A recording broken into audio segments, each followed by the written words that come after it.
Iran के supreme leader ने जुमे की नमाज के बाद इजराइल को दी थी धमकी। अगले ही दिन इजराइल ने लेबनान में मचाया ऐसा गदर कि टूट गई हिजबुल्लाह की कमर। गाजा की मस्जिद में छिपे बैठे थे हमास के आतंकी। इजराइल ने हवाई हमले से कर दिया सब कुछ समतल। ईरान हमले के बाद इजराइल बदला लेने की ताक में ही बैठा था। इजराइल का पारा तब और गर्म हो गया जब शुक्रवार को ईरान के सुप्रीम लीडर खामेनेई ने अपनी स्पीच में कसम खाई कि उनके सहयोगी इजराइल से लड़ते रहेंगे। बस फिर क्या था, इजराइल ने हिजबुल्लाह को सबक सिखाने के लिए ऐसी बमबारी की कि पूरे लेबनान में कोहराम मच गया। बेरूत के दक्षिणी उपनगर पर 1 दर्जन हवाई हमले किए गए और पहली बार उत्तर में एक फिलिस्तीनी शरणार्थी शिविर पर हमला किया। स्थानीय मीडिया ने बताया कि लेबनानी अधिकारियों के अनुसार कुछ हमले बहुत हिंसक थे।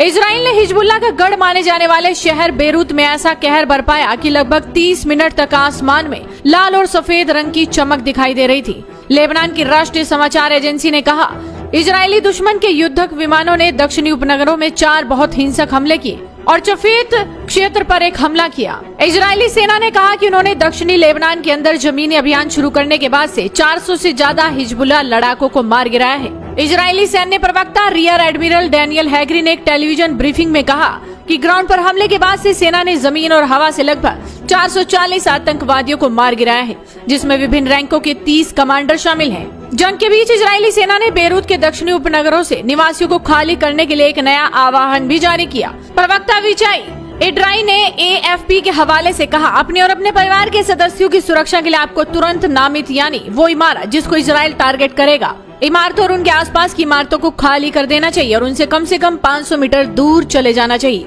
आपको बता दें कि 23 सितंबर से इजराइल ने लेबनान में हवाई हमले तेज कर दिए हैं। उसका कहना है कि ये कार्रवाई लेबनानी संगठन हिजबुल्लाह के खात्मे के लिए की जा रही है, लेकिन ईरान की धमकी के बाद इजराइल ने हमला और ही तेज कर दिया। हिजबुल्लाह चीफ हसन नसरल्लाह और उसके कई सहयोगियों को इजराइल पहले ही मार चुका है।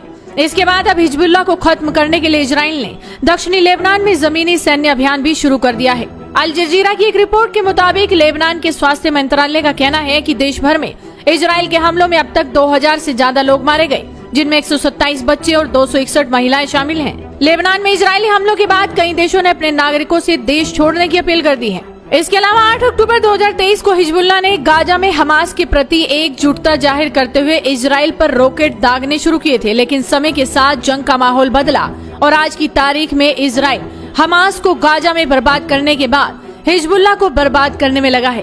पहले हवाई बमबारी की, फिर लेबनान में जमीनी हमले भी शुरू कर दिए और अब ईरान के सुप्रीम लीडर खामेनेई की चेतावनी के बाद इजराइल ने हिजबुल्लाह को पूरी तरह से खत्म करने की कसम खा ली है। देखना ये होगा कि आने वाले वक्त में ईरान और इजराइल की ये जंग क्या रूप लेती है। तो आप भी इस वीडियो को शेयर कीजिए।